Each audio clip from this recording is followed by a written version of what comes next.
ناظرین، کسی بھی ملک میں اس وقت تک معاشی، سیاسی اور سماجی استحکام نہیں آ سکتا جب تک اس ملک کی جغرافیائی سرحدیں بیرونی دشمنوں کے حملوں سے محفوظ نہ ہوں۔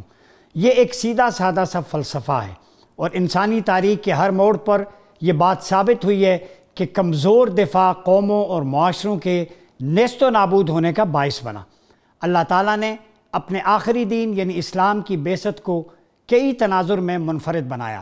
اسلام امن کا بھی داعی ہے، لیکن جہاد کی بھی ترغیب دیتا ہے، ہجرت کی بھی اجازت دیتا ہے اور حملہ آوروں سے نبرد آزما ہونے کے لیے جنگ کی حوصلہ افزائی بھی کرتا ہے۔ دیکھا جائے تو اسلام اور حرب معنوی اعتبار سے دو مختلف بلکہ متضاد اصطلاحات ہیں۔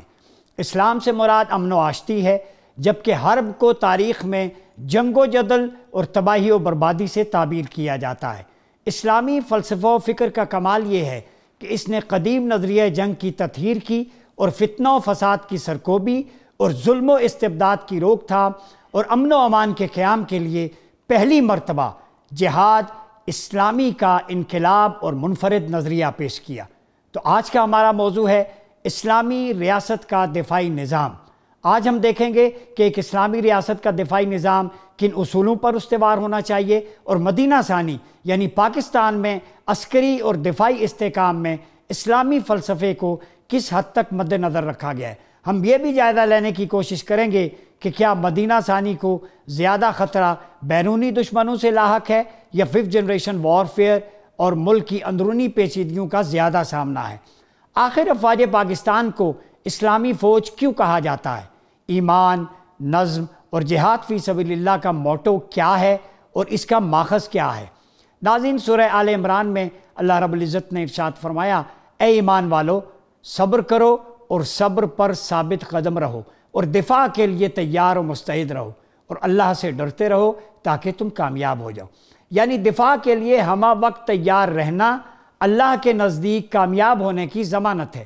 اسی طرح سورہ انفال میں اللہ ارشاد فرماتا ہے، اے حبیب صلی اللہ علیہ وسلم، مسلمانوں کو جہاد کی ترغیب دیں۔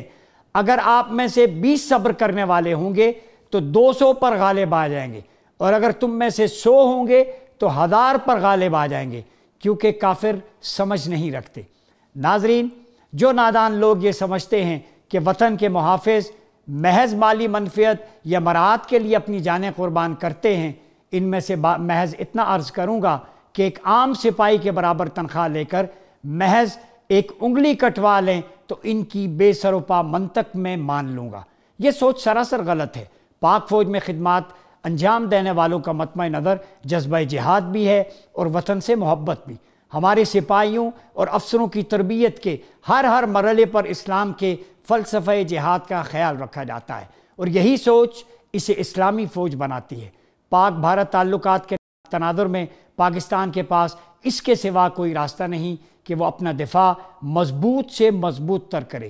یہ انتخاب کا سوال نہیں بلکہ ناظرین دفاعی ضرورت ہے۔ اگر خطے کی صورتحال بدل جائے پاکستان کی دفاعی حکمت عملی بھی تبدیل ہو سکتی ہے، لیکن جب تک اس خطے میں دنیا کا سب سے بڑا اسلحے کا خریدار موجود ہے اور وہ صبح و شام وطن عزیز کے خلاف سازشیں بھی بنتا رہتا ہے جنہیں افواج پاکستان اپنی کمال مہارت سے ناکام بناتی رہتی ہے، ان حالات میں پاکستان کے لیے لازم ہے کہ وہ لمحے بھر کے لیے بھی اپنے دفاع سے غافل نہ رہے۔